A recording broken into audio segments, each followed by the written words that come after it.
Today we're going to have a little look at a little problem, and we're going to have a little look at a problem called next door numbers.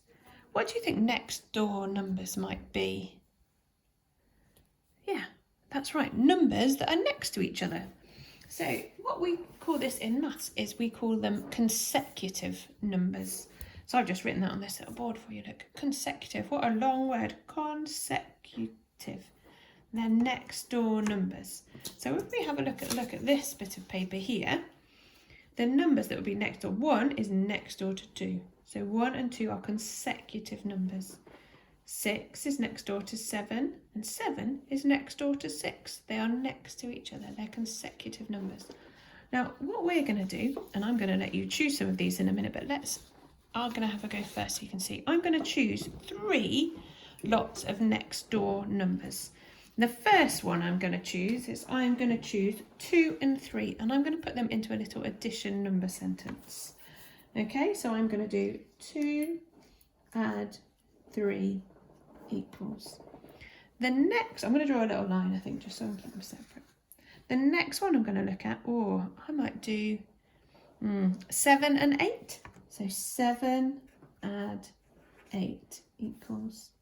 And my final one I'm going to do is 4 add, I think I'll do 6 add 7 equals. Now, the challenge here is if we need to try and work out the answer to these without using our fingers. I want to see if we can do our known facts. Now, I know this first one you're going to be able to work out really easily. But if you struggle to work out, you could get some resources, or you can use some of these things which I will put on the PowerPoint for you. So you've got a number track, you've got a bead string, and you've got your Numicon. So you can use any of those things to help you if you want.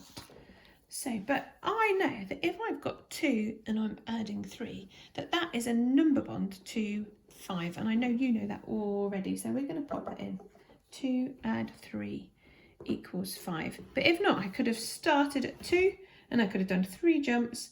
1, 2, 3. And I'd have ended up at 5. Okay, the next one I'm going to do, this one's a little bit bigger. I've got 7 add 8. I can't use my fingers, so what I'm going to think about, I could use my doubles because it's nearly a double, isn't it? Because it's a next door number. So what's double 7? Double 7 is, 14, I know that. So 14 and then 8 is 1 more than 7. So I'm going to add 1. So I've got 15, so I've got my doubles. But if not, I could use my number bonds to 10, couldn't I? So if I did a little number line of my own here, if the pen works, and I've got 0, and I want to get to 10, and I've got to 7, how many do I need to add to 7 to get to 10? I need to add 3 there, so 7 add 3 equals 10. How many more of this 8 have I got left? That's right, I've got, let's just check 8. We're going to take 3 off. We're going to go 1, 2, 3. I've got 5 more. So I'm going to add 5 to 10, which makes 15. Brilliant. Okay, so I wonder if I can answer this next question using this one to help me. What could I do? Could I use my number bonds to 10 again? Or could I use near doubles? I could, couldn't I? So we know, we just worked out that 7 adds 7. So double 7 was 14. And 6, is that 1 more or 1 less than 7? That's right, it's 1 less, isn't it? So because it's 1 less, I could take 1 away. So I've got double 7, which is 14, and I'm going to subtract 1, which makes, that's right, 13. 13. Shall we just check it using our number bonds?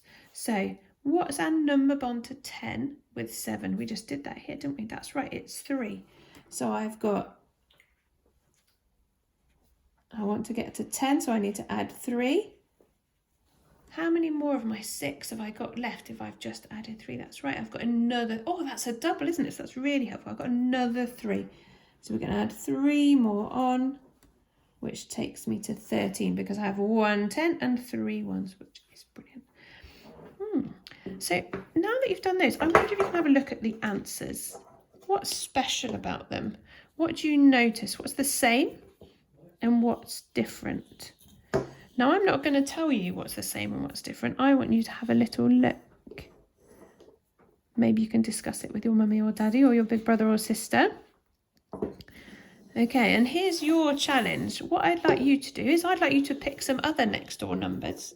And I would like you to have a go at working out the answers to them, trying not to use your fingers if you can, but if not, then use the manipulatives to help you. Maybe you could get some Lego out. And I wonder if you can spot any patterns. Or if maybe you could have a go at seeing if you could make one of these blue totals. Can you make one of the blue numbers? What type of number is a blue number?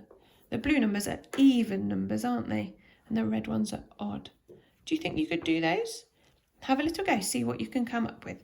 I'd like, while you're spotting patterns, to have a go just doing it with numbers within 20. But if you want to challenge yourselves, you can then have a look at some of the next door numbers above 20, all the way up to 100, and see if you can spot any other patterns, or you can find any little rules that will help you, like using your number bonds or using your doubles, or maybe even knowing some of your multiplications and division facts. Have a go and let me know how you get on.